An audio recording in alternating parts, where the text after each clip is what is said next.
Central de Notícias TV. A TV feita por você. Estamos recebendo aqui nos nossos estúdios o professor Joás Moraes. Ele é candidato ao governo do Estado pela Democracia Cristã. É a primeira vez que o partido participa das eleições do Executivo Estadual com candidatura própria, e ele está com uma chapa pura. Bom dia. Bom dia, bom dia. O que levou o partido a decidir por essa candidatura própria e diante de tantas forças que a gente está sabendo assim, apoiadas pelo Palácio dos Leões, outras também adversárias, como uma série de partidos, com outras forças políticas conjuntas? O que levou a fazer essa participação? Bom, nós temos um trabalho já desenvolvido ao longo de mais de 10 anos no Maranhão. Nós estamos construindo um projeto de desenvolvimento para o Maranhão e sempre buscamos parcerias. E sempre que buscamos a quem estava no governo, nós não tivemos uma resposta positiva quanto à participação nesse projeto. Então nós nos estruturamos, nos organizamos e tomamos a decisão de, nesse pleito eleitoral, lançarmos uma candidatura própria, uma chapa pura do DC, para que nós pudéssemos efetivamente alcançar os objetivos que o partido tem desenhado para o desenvolvimento do Maranhão. O senhor tem um programa de governo robusto, é um programa extenso que aprofunda até nas propostas diferentes de alguns candidatos que passam por cima e fazem uma generalização. Como foi a elaboração desse programa? Nós constituímos uma equipe técnica com vários membros participando, não só membros do partido, mas nós buscamos, porque temos um perfil acadêmico e temos também um perfil popular de atuação junto às comunidades. Então, nós já fazemos pesquisa no Maranhão há mais de 20 anos. Eu sou professor universitário. A nossa equipe ela tem um viés acadêmico, mas ela também tem um viés popular a partir da participação das comunidades. Só para você ter uma ideia, os nossos candidatos a deputado federal e estadual, eles não são políticos de carreira, eles são representantes das comunidades quilombolas, dos movimentos das mulheres, professores, servidores públicos, federais e estaduais e municipais. Então, são membros da comunidade, microempresários. Então nós conseguimos reunir todo esse cabedal de informação a partir das intervenções que nós já vínhamos fazendo anteriormente. Me foi feita uma pergunta no dia da convenção, talvez até você fosse fazer essa pergunta, por que vocês lançaram por último a chapa de vocês? Foi o último momento, né? Foi o último momento, né? É porque nós já estávamos trabalhando e andando com esse projeto, e nós tínhamos também um convite do nosso candidato a presidente Emael para que eu, professor Joás, fosse o vice-presidente na chapa nacional. Então nós estávamos alinhando essa posição. Chegamos à conclusão que deveríamos participar como executivo do Maranhão, porque temos um projeto para o Maranhão já consolidado, já formatado. E a presidência da República, nesse caso, passa pelo governo dos Palácios Leões. Então nós vamos atuar primeiro como governo do Maranhão. Nós temos um desafio muito grande no Maranhão, que é resgatar o maranhense dessa situação em que aí está, né, de pobreza, nas condições econômicas desfavoráveis por conta, não do potencial econômico do Estado, mas por conta de que esse poder econômico que o Estado tem, esses bilhões do PIB do Estado, não estão distribuídos igualmente para quem é pequeno. E nós temos essa condição. O nosso projeto de governo, ele reflete a realidade de todos os campos da sociedade maranhense. A infraestrutura, na segurança pública, na educação, na saúde, no desenvolvimento social, ele alcança a todos. Por quê? Porque nós estamos trabalhando para alcançar o maranhense, para colocar o maranhense no seu devido lugar, que é um lugar de desenvolvimento.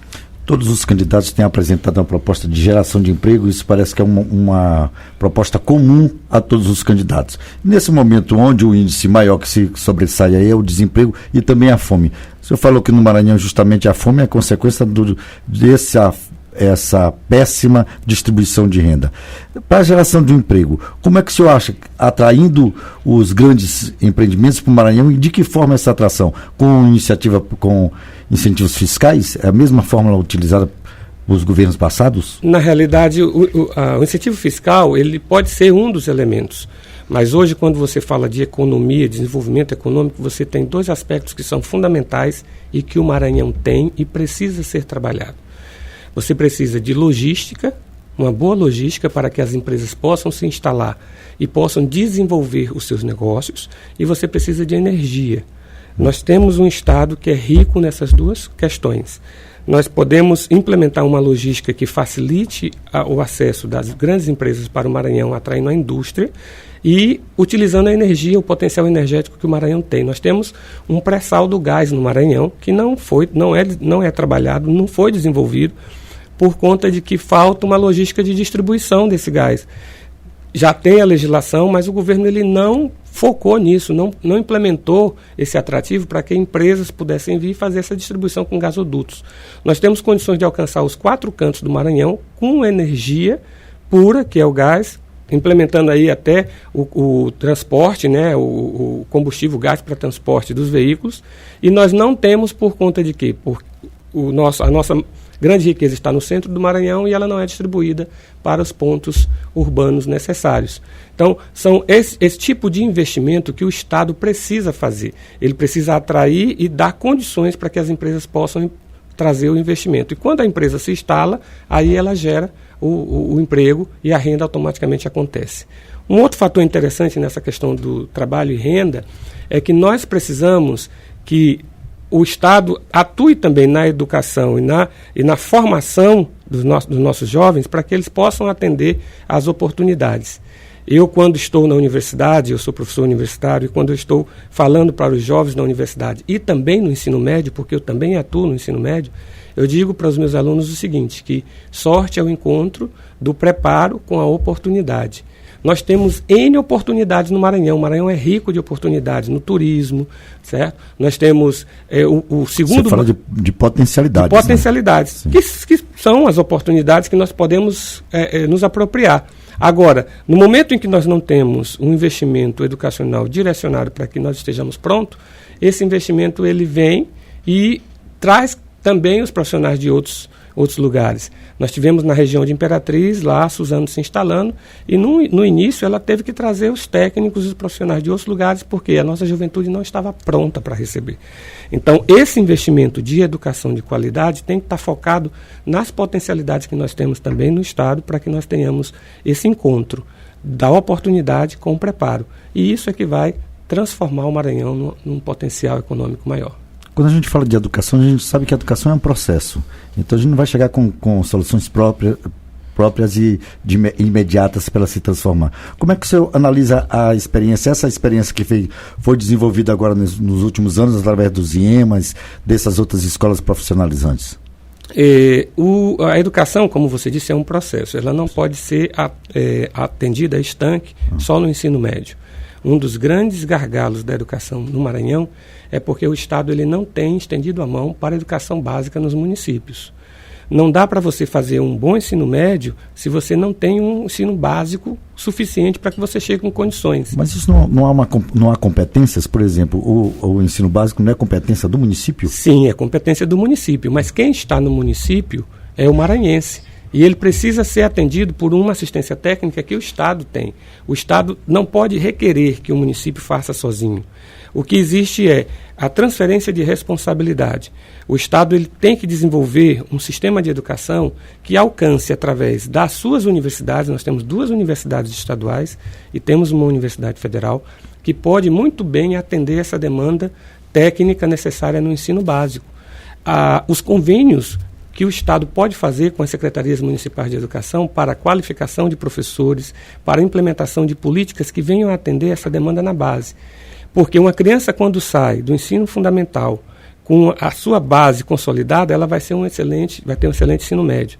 Eu lhe digo isso porque eu sou professor do ensino médio e eu já atuei por vários anos com consultoria nos municípios e existe um distanciamento dessa educação. Nós precisamos fazer com que a educação básica, que é a responsabilidade do município, a educação do ensino médio e técnica, que é do Estado, e a educação superior, que o Estado também assume com as suas universidades estaduais, possam estar ali interagindo uma com a outra, para que seja um viés de formação completo.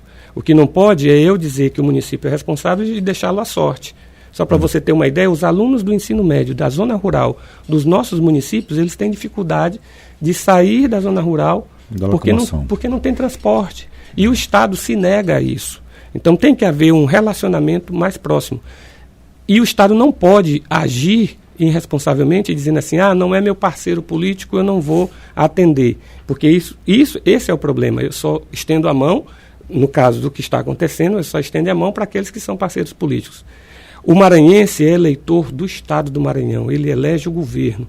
E ele está onde? Ele está dentro dos municípios. Então nós temos que fazer essa interação Estado-município para que a gente possa ter uma continuidade do crescimento educacional. Como é que o senhor dialoga, então, com esse universo político? Porque a gente sabe também que o universo político é predominante no Estado. Quanto mais o Estado é dependente do Estado, que não há iniciativa privada tão forte, a política que manda.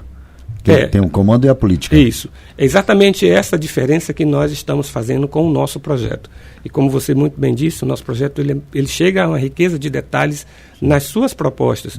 Nós não vamos governar o Maranhão genericamente. Porque se governar genericamente, dá exatamente essa possibilidade de fazer as composições políticas e aí você não necessariamente alcança o maranhense. Você vai alcançar a vontade política dos grupos estabelecidos. O nosso compromisso não é com os políticos, o nosso compromisso é com o maranhense. Agora, o maranhense é que vai dar o tom da conversa, porque no momento em que nós chegarmos com o atendimento do Estado ao maranhense no seu município, esse maranhense é que vai dizer quem ele quer que esteja à frente do seu município. Essa composição, ela passa a ser política a partir da decisão de quem realmente tem o poder do voto, que é o cidadão.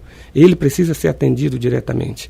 E nós, no governo do Estado, a partir de janeiro de 2023, nós vamos colocar o maranhense em primeiro lugar. As questões políticas serão complementares, porque elas precisam também acontecer. Mas elas vão acontecer no âmbito de que quem está interessado em compor para resolver o problema do maranhense, nós vamos ter como parceiro.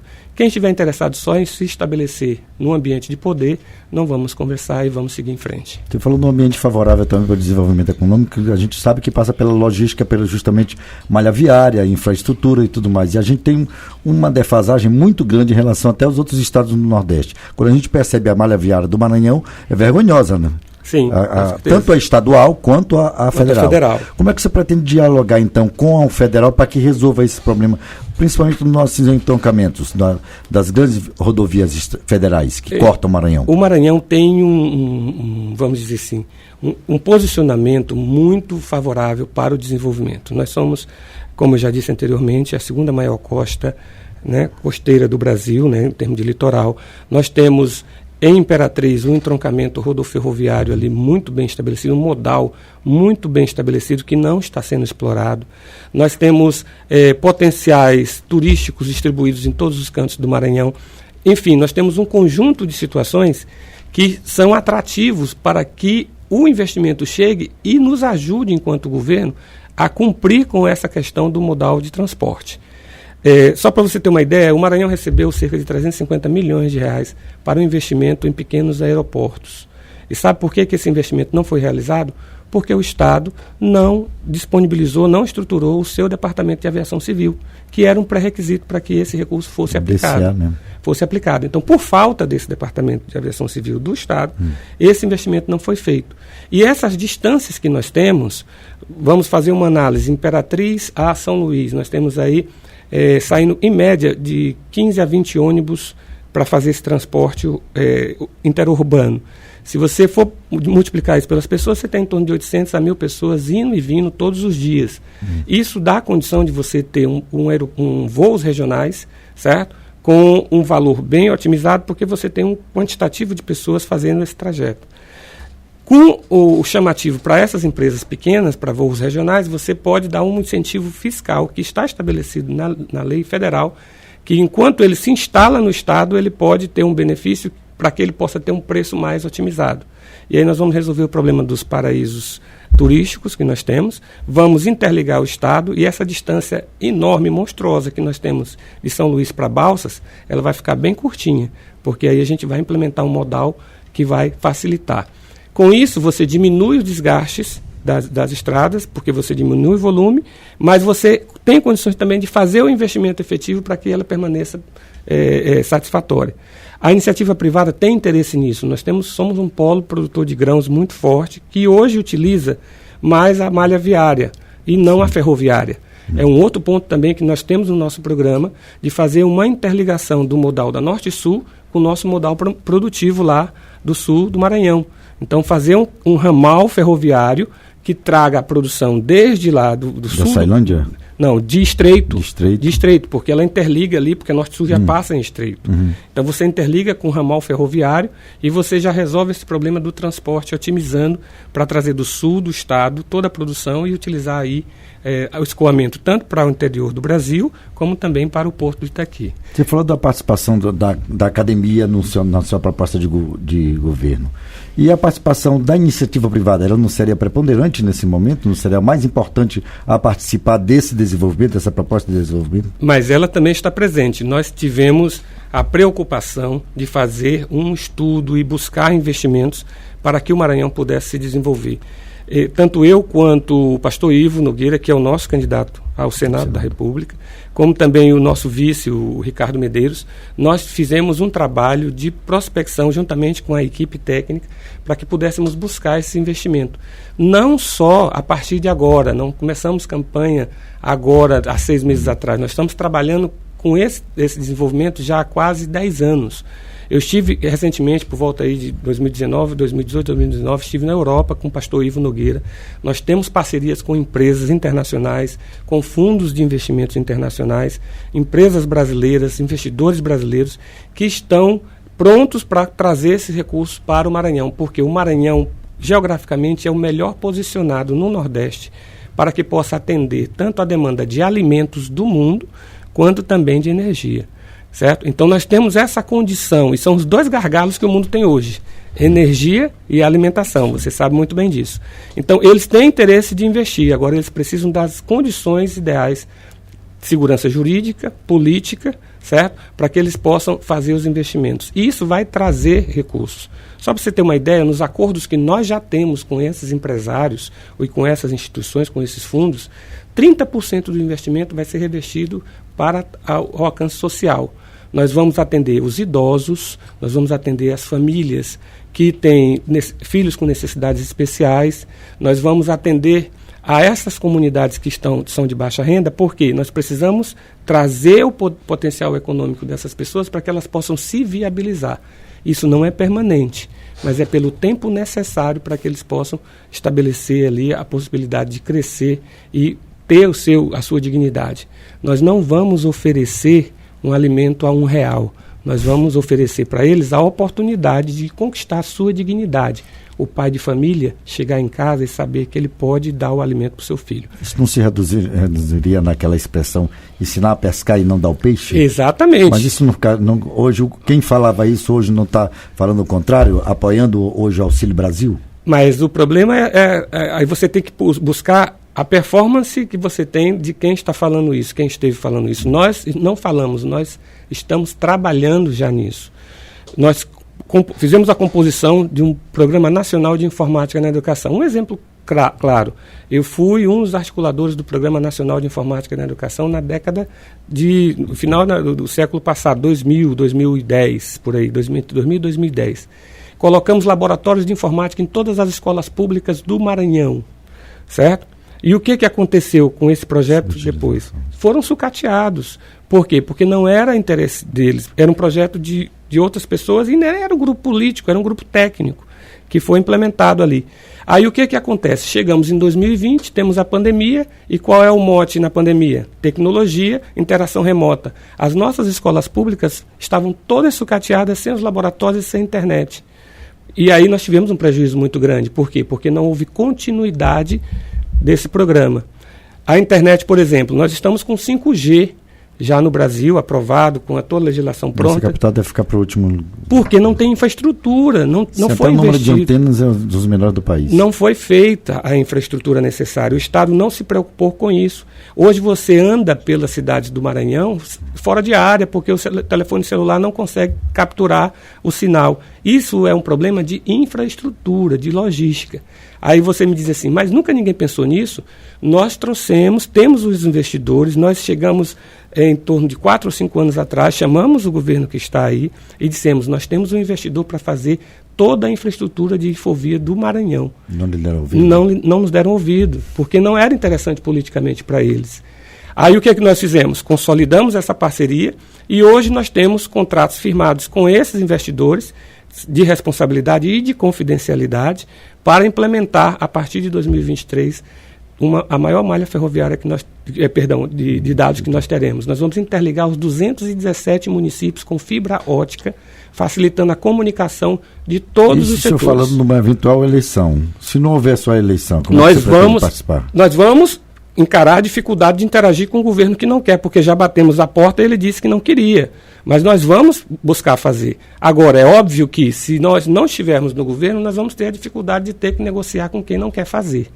E é por isso que nós estamos aqui colocando o nosso nome à disposição, porque aí a gente consegue alinhar, certo, a vontade pública, a vontade do poder público, porque tem que ter decisão.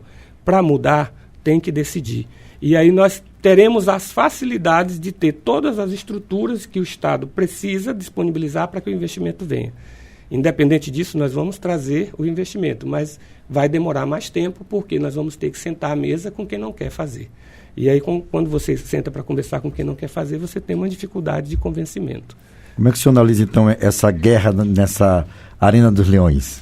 Eu não vejo isso com muita dificuldade. Muita gente chegou para mim e disse assim, cara, você está vendo o tamanho da coisa que você está fazendo? Eu estou trazendo um debate técnico, um debate propositivo. Um orçamento de 24 bilhões. Mas só para você ter uma ideia, o orçamento de 24 bilhões do Estado, só a partir de janeiro de 2023 eu já vou trazer 26 bilhões de investimento, o que vai ser para além do orçamento do Estado. Isso vai incrementar a arrecadação, isso vai melhorar as condições do Estado, inclusive fiscal, para que se possa dar o atrativo da subsídio fiscal para novas empresas. A gente precisa girar a economia. Vou te dar um outro fato muito interessante aqui, que é com relação ao servidor público. Eu tenho um estudo técnico feito agora, recentemente, de 2021, sobre as potencialidades dos estados, o comparativo. O nosso estado é o estado que está no ranking 8, ele é o 8º colocado em qualidade do servidor público, em termos de qualificação. Os nossos servidores públicos estão em 8º lugar no Brasil, em termos de qualificação. Por iniciativa própria? Porque eles se autoqualificam para poder prestar o concurso e chegar a ocupar esse espaço. Mas o serviço público, ele é o 26º, por conta de que você não tem a infraestrutura necessária, as condições necessárias e o desestímulo à categoria. Os professores, por exemplo, os professores têm todo um déficit aí a ser pago pelo Estado, que são dos precatórios, os famosos precatórios, né? E que o Estado que fez nesses últimos 7 anos, ele entrou na justiça contra o direito do professor, do servidor. De ser utilizado para pagamento de salário. Para pagamento de salário. E quando ele não paga o salário, o que acontece? Esse dinheiro não cai na economia local. Nós temos 217 municípios, nós temos cerca de 25 mil professores da rede pública estadual. Não estou falando da municipal, que são mais uns 50 mil. Se esses professores recebem em torno aí, digamos, de 50 mil reais de precatório cada um, ou 100 mil reais cada um, você tem uma injeção no mercado, na economia maranhense, de mais de 2 bilhões de reais. E quando o professor recebe esse precatório, ele vai reformar a casa, vai pintar a casa, vai arrumar o carro, vai trocar de carro, ele vai contratar o pedreiro, vai contratar o pintor, ele vai mover a roda da economia. Então, o prejuízo que o governante, quando não paga o precatório, ele não é só para o professor, ele é para todo um sistema econômico que não gira, certo? Esse dinheiro não girou na economia do Maranhão. Nós, a partir de janeiro de 2023, nós vamos sentar e já programar o pagamento de todos os precatórios, todos os déficits. Aí você diz, mas e o recurso? Nós vamos fazer uma programação, porque nós vamos girar a economia do Maranhão e vamos arrecadar mais. Não aumentando impostos, certo? Mas vamos arrecadar mais pela circulação que o recurso vai ter. No volume. Uma vez que eu trago, praticamente eu dobro a arrecadação do Estado, considerando que eu vou trazer em torno de 26 bilhões de investimentos só no primeiro semestre, eu consigo gerar mais imposto, porque vai arrecadar mais e, consequentemente, eu vou atender às demandas sociais necessárias. Então, nós estamos falando, nós não estamos contando aqui o milagre, não. Nós vamos trabalhar em prol do maranhense, coisa que não tem sido feito. Qual é o nosso lema? O Maranhão em primeiro lugar. Nós não estaremos no governo do Maranhão pensando em estar em outro cargo, pensando em voos mais altos. Na carreira. Nós queremos que o maranhense seja beneficiado, porque o resultado do nosso trabalho é que vai nos dar essa condição. Então, você quer um Maranhão diferente? Vem com a gente, porque a gente tem proposta. Obrigado, professor. Faça suas considerações finais a nossos ouvintes. Eu quero agradecer a oportunidade. Nós precisamos entender que nós temos pessoas preparadas, pessoas que têm realmente uma visão de um Maranhão forte. O nosso estado é um estado pujante em termos de potencialidade econômica e nós precisamos colocar o Maranhão no seu lugar devido. Agora, para que isso possa acontecer, tem que ter vontade de quem está à frente do governo do estado. Tanto eu, quanto o pastor Ivo, no Senado da República, quanto o Ricardo Medeiros, nós estamos conduzindo esse processo. Nós temos uma grande equipe que está cada vez mais crescendo, porque as adesões estão sendo muito fortes. Eu quero dizer a vocês que nosso projeto ele é um projeto genuinamente maranhense, e nós estamos construindo esse Maranhão novo, esse Maranhão diferente. Para isso, nós precisamos ter o seu voto, né, o voto de cada ouvinte que compreende a nossa mensagem e que entende que é estendendo a mão para o pequeno que a gente vai fazer essa grande roda girar. Nós vamos fazer com que todo maranhense tenha orgulho de ser maranhense e que não precise sair do Maranhão para ir trabalhar lá fora. O maranhense é um cidadão ordeiro, trabalhador e honesto. Ele só precisa da oportunidade. E as oportunidades nós vamos gerar a partir de 2023, quando estivermos na cadeira de governador do estado. Obrigado, professor. Central de Notícias, Henrique Borges, de São Luís.